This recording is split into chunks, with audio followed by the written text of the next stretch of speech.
Welcome to Miss Scarlett. Subscribe and don't miss out on Patreon. Have fun!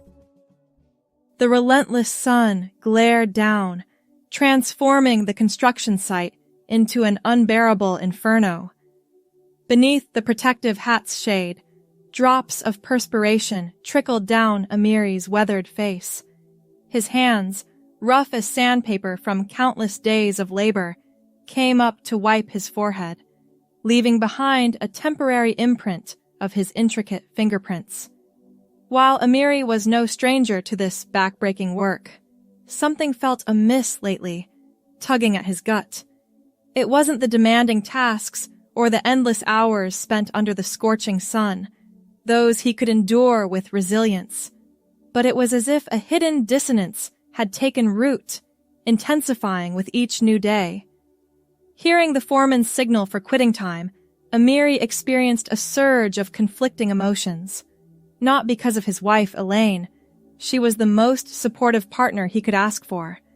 It was the secret he'd been keeping, the one that made him feel like an imposter in his own skin.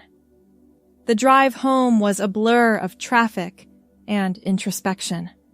Amiri's mind wandered to the hidden closet in their spare room, the one that held a carefully curated collection of women's clothing. He'd always felt drawn to those silky fabrics and delicate cuts, but fear and societal expectations had kept him from fully exploring that side of himself. As he pulled into the driveway of their modest suburban home, Amiri took a deep breath, steeling himself for another evening of pretending. He walked through the front door, the scent of Elaine's cooking filling the air. "Hey, honey!" Elaine called from the kitchen. "How was work?" Amiri forced a smile as he entered the room. Same old, same old. What smells so good?" Elaine turned from the stove, her brown hair tied back in a messy bun. She wore a simple green t-shirt and jeans, but to Amiri, she always looked beautiful. "Just trying out a new recipe. Thought we could use something different." As they sat down to eat, Amiri couldn't help but notice how Elaine kept glancing at him, a thoughtful expression on her face. Finally, she set down her fork and took a deep breath. "Amiri, can we talk about something?" His heart rate quickened. Had she found out? Was this the moment he'd been dreading for so long? "Sure," he managed to say, his voice surprisingly steady. "What's on your mind?" Elaine reached across the table and took his hand. "I've noticed you've been different lately, more distant. Is everything okay?" Amiri's first instinct was to deflect, to make up some excuse about work stress or being tired. But as he looked into Elaine's concerned eyes, he felt a sudden urge to be honest. I don't know how to explain it," he began, his voice barely above a whisper. "There's something I've been keeping from you, something about myself that I've been afraid to face." Elaine squeezed his hand encouragingly. "You can tell me anything. You know that." Amiri took a deep breath, his heart pounding in his chest. "I've always felt different. Like I'm not comfortable in my own skin. For years I've been experimenting with women's clothing. It makes me feel more like myself, but I've been too scared to admit it." He braced himself for shock, disgust, or anger. Instead, Elaine's expression softened. "Oh, Amiri," she said gently. "Is that what's been troubling you? Why didn't you tell me sooner?" Tears welled up in Amiri's eyes. "I was afraid you'd think I was a freak, that you'd leave me." Elaine stood up and moved around the table, wrapping her arms around him. "I love you for who you are, not what you wear. I'm just glad you finally felt comfortable enough to tell me." As Amiri sobbed into her shoulder, he felt a weight lifting off his chest. For the first time in years, he felt truly seen and accepted. Over the next few weeks, Amiri and Elaine had many long, honest conversations about his feelings and desires. She encouraged him to explore this side of himself more openly at home, creating a safe space for him to be himself. One evening, as Amiri stood in front of the mirror in a flowing blue dress, Elaine came up behind him with a thoughtful expression. "You know," she said, running her fingers through his short brown hair, "I think a different hairstyle might really complement your look. Something more feminine, perhaps?" Amiri's eyes widened. He'd never considered changing his hair before. I don't know. Wouldn't that be too obvious?" Elaine smiled reassuringly. "It doesn't have to be dramatic. We could start small, maybe just grow it out a bit and style it differently. What do you think?" The idea was both thrilling and terrifying. It felt like another step towards something. Amiri wasn't sure what that something was yet, but the prospect was exhilarating. "Okay," he said softly. "Let's try it." Over the next few months, Amiri let his hair grow out. At first, it was barely noticeable, just a little longer and shaggier than usual. But as time passed, it began to take on a life of its own. Elaine helped him experiment with different styles, teaching him how to use bobby pins and hair ties to create more feminine looks. At work, Amiri kept his hair tucked under his hard hat, but at home, he began to embrace this new aspect of his appearance. The longer hair felt right somehow, like another piece of a puzzle falling into place. One Saturday morning, Elaine suggested they go to a salon together. "I think it's time for a proper cut and style," she said, with a smile. "What do you say?" Amiri hesitated. Going to a salon meant being seen in public, admitting to a stranger that he wanted a more feminine hairstyle. But the excitement of the idea outweighed his fear. "Let's do it," he said, surprising himself with his enthusiasm. At the salon, Amiri nervously explained what he wanted to the stylist, a kind-faced woman named Maria. To his relief, she didn't bat an eye, simply nodding and getting to work. As Maria worked her magic, Amiri watched in the mirror as his appearance transformed. She layered his now shoulder-length hair, adding soft waves that framed his face. The result was subtle, but undeniably feminine. "What do you think?" Maria asked as she finished. Amiri stared at his reflection, hardly recognizing the person looking back at him. But it felt right. It felt like her. "It's perfect," she whispered, tears pricking at the corners of her eyes. On the drive home, Amiri, or rather the person who was beginning to think of herself as Lydia, couldn't stop running her fingers through her newly styled hair. "You look beautiful," Elaine said softly. "How does it feel?" Lydia took a deep breath. "It feels right, like I'm finally starting to see the real me." That night, as they lay in bed, Lydia turned to Elaine.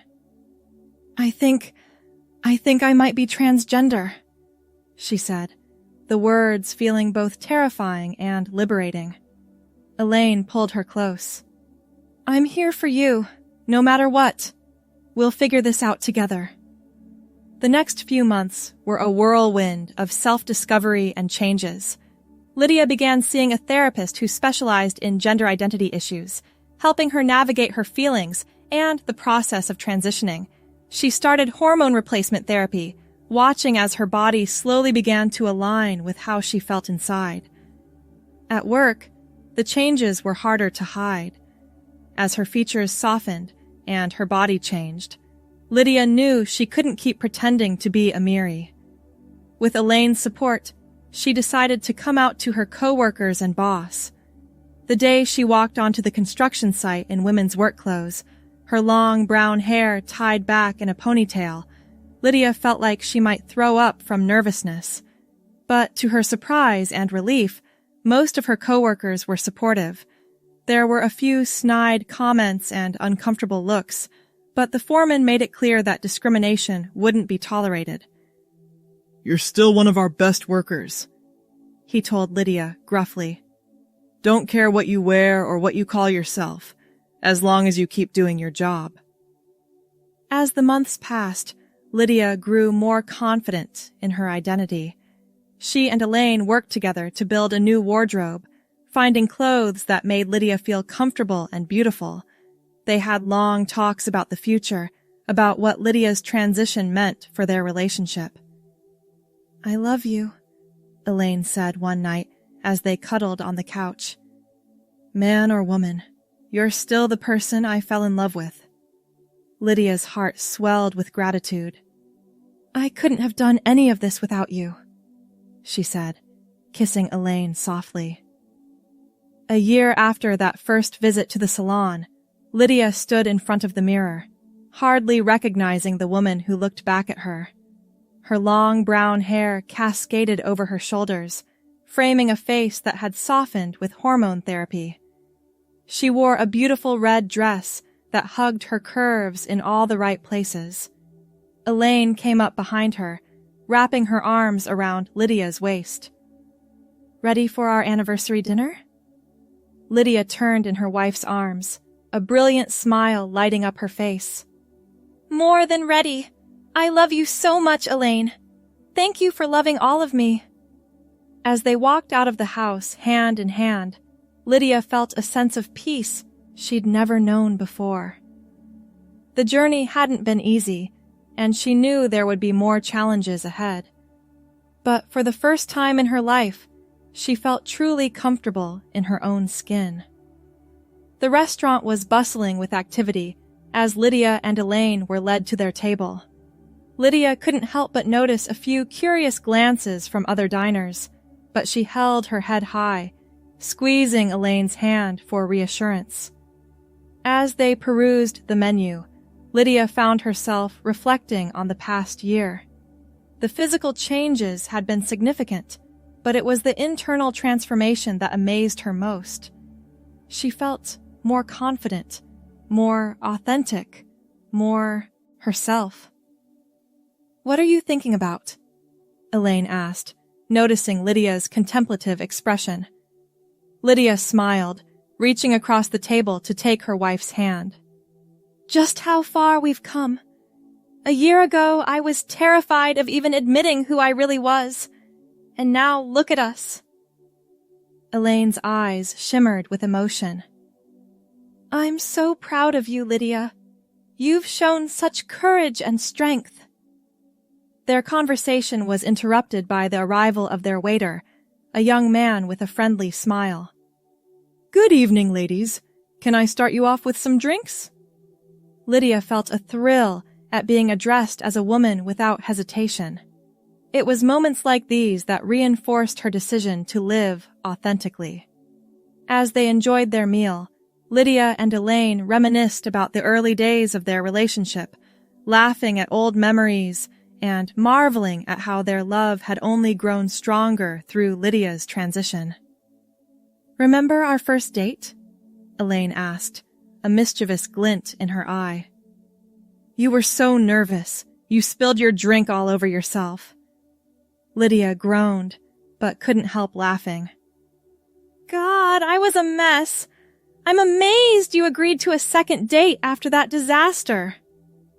"What can I say? I saw something special in you, even then." As they finished their dessert, Lydia felt a surge of emotion. "Elaine," she said softly, "I want you to know how much your support has meant to me. I don't think I could have done any of this without you by my side." Elaine reached across the table, cupping Lydia's face gently. "You're stronger than you give yourself credit for, but I'm honored to have been part of your journey." They left the restaurant hand in hand, the cool evening air a refreshing contrast to the warm glow of wine and good company. As they walked to their car, Lydia noticed a group of young men watching them, whispering and snickering. For a moment, fear gripped her heart. But then she felt Elaine's hand tighten around hers, a silent reminder that she wasn't alone. Lydia straightened her back, lifted her chin, and walked past the group with confidence. "You okay?" Elaine asked as they reached the car. Lydia took a deep breath and nodded. "Yeah, I am.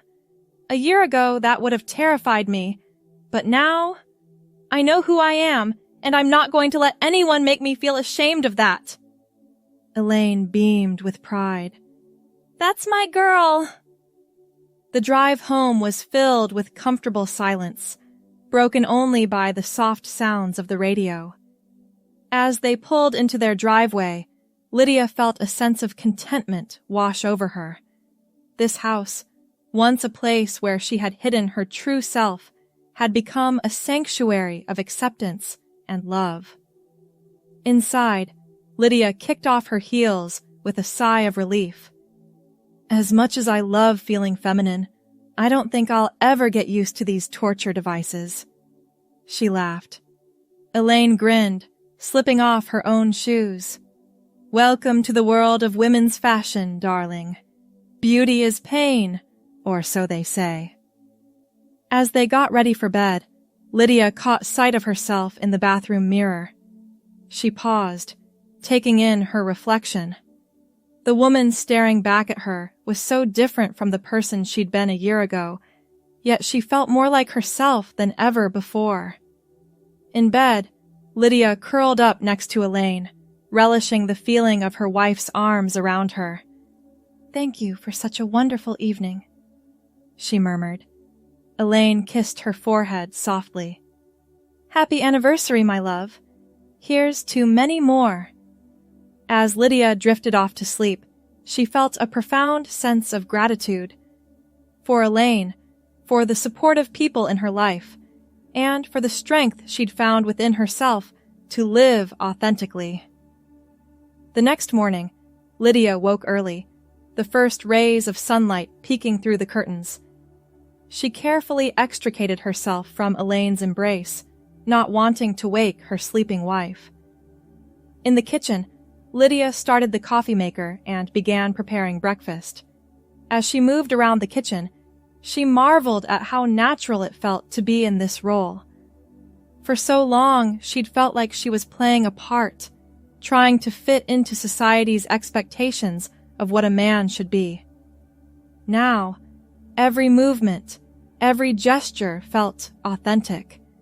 The sizzle of bacon in the pan and the aroma of freshly brewed coffee soon roused Elaine from sleep. She padded into the kitchen, her hair tousled from sleep, and wrapped her arms around Lydia from behind. Something smells amazing," Elaine murmured, pressing a kiss to Lydia's neck. Lydia turned in her wife's arms, a spatula still in hand. "Good morning, beautiful. I thought I'd surprise you with breakfast in bed, but you've foiled my plan." Elaine chuckled, stealing a piece of bacon from the pan. "How about breakfast on the patio instead? It's a gorgeous morning." They settled on the patio, the warm morning sun casting a golden glow over their little backyard. As they ate, Lydia found herself thinking about the future. "I've been thinking," she said, setting down her coffee mug. "I want to get more involved in the transgender community, maybe volunteer or something. I feel like I've learned so much over the past year, and I want to help others who might be struggling like I was." Elaine reached across the table, squeezing Lydia's hand encouragingly. "I think that's a wonderful idea. You have so much to offer, and I know your experience could really help others." Lydia smiled, feeling a sense of purpose blossoming within her. I was thinking of reaching out to the local LGBTQ+ center. They might have some volunteer opportunities. As they cleaned up after breakfast, Lydia's phone buzzed with a text from her sister Claire. Hey, sis! Just wanted to check if we're still on for lunch today. Can't wait to see you. Lydia felt a warmth spread through her chest. When she'd first come out to her family, reactions had been mixed. Her parents had struggled to understand, but Claire had been an unexpected source of support from the very beginning. Absolutely. See you at 1. Lydia texted back. Later that day, Lydia met Claire at their favorite cafe. As she approached the table, she saw her sister's face light up. Lydia! Claire exclaimed, jumping up to embrace her. You look amazing! Is that a new dress? Lydia smoothed down the front of her floral sundress, a recent purchase she was particularly fond of. It is. Elaine and I went shopping last weekend. As they settled into their seats, Lydia couldn't help but marvel at how far their relationship had come. Growing up, she and Claire had been close, but there had always been a barrier, something holding Lydia back from truly connecting. Now, that barrier was gone. So, how are things? Claire asked, her eyes sparkling with genuine interest. How's work going? Lydia launched into a recap of recent events, from her improving relationship with her coworkers to her plans to volunteer. Claire listened attentively, asking questions and offering encouragement. I'm so proud of you, Claire said as their food arrived. You've come so far in such a short time. I hope you know how brave you are. Lydia felt tears prick at the corners of her eyes. Thank you, she said softly. Your support has meant the world to me. As they ate, their conversation drifted to lighter topics. Claire's new boyfriend, their parents' upcoming anniversary, plans for the holidays. Lydia reveled in the normalcy of it all, grateful for this easy, comfortable relationship with her sister. After lunch, as they were saying their goodbyes, Claire pulled Lydia into another tight hug. I love you, sis, she whispered. Never forget how amazing you are. Lydia held on tight, blinking back tears. I love you too. Thank you for everything. As she drove home, Lydia felt a sense of contentment wash over her. The journey to self-discovery had been challenging, filled with moments of doubt and fear, but it had also brought her closer to the people she loved, helping her forge deeper, more authentic connections. Back at home, she found Elaine in the garden, tending to her beloved rose bushes. Lydia paused for a moment, taking in the sight of her wife, dirt smudged on her cheek, completely engrossed in her task. Need a hand? Lydia called out, making her way across the lawn. Elaine looked up, a bright smile spreading across her face. Always. Grab a trowel. These weeds aren't going to pull themselves. As they worked side by side in the warm afternoon sun, Lydia felt a profound sense of peace. This was her life now, real, authentic, and filled with love. She might not have taken the most conventional path to get here, but she wouldn't change a thing. The sun was beginning to set when they finally called it quits in the garden. Covered in dirt, but feeling accomplished, Lydia and Elaine headed inside to clean up. I'm thinking of ordering in tonight, Elaine said as they washed their hands. How does Chinese sound? Lydia nodded enthusiastically. Perfect. I'm starving after all that gardening. As they waited for their food to arrive, they settled on the couch, Lydia's head resting on Elaine's shoulder. A comfortable silence fell between them, broken only by the soft ticking of the clock on the mantel. You know, Lydia said softly, a year ago, I never could have imagined being this happy. I was so scared of losing everything if I came out. Elaine wrapped an arm around her, pulling her close. I'm so glad you found the courage to be yourself. Seeing you truly happy is the greatest gift I could ask for. Lydia lifted her head, meeting Elaine's eyes. I couldn't have done it without you. Your love and support gave me the strength to face my fears. Their moment was interrupted by the doorbell. Their food had arrived. As they ate straight from the cartons, laughing and talking about their plans for the week ahead, Lydia felt a surge of gratitude for this life she had built. Later that night, as they lay in bed, Lydia found herself thinking about the future. There were still challenges ahead. She knew that, but for the first time in her life, she felt equipped to face them. Elaine? She whispered, unsure if her wife was still awake. Came the sleepy response. I love you. Thank you for loving all of me. Elaine's arm tightened around her waist. Always, my love. Always. As Lydia drifted off to sleep, she felt at peace. She was Lydia, daughter, sister, wife, friend. And finally, after years of hiding, she was truly herself. The journey of self-discovery and transition had been challenging, but it had led her to this moment of contentment and authenticity. Whatever the future held, Lydia knew she would face it as her true self, surrounded by love and support. And that, she realized, was the greatest gift of all. Thanks for watching, my girlies. Be sure to check out Patreon for more.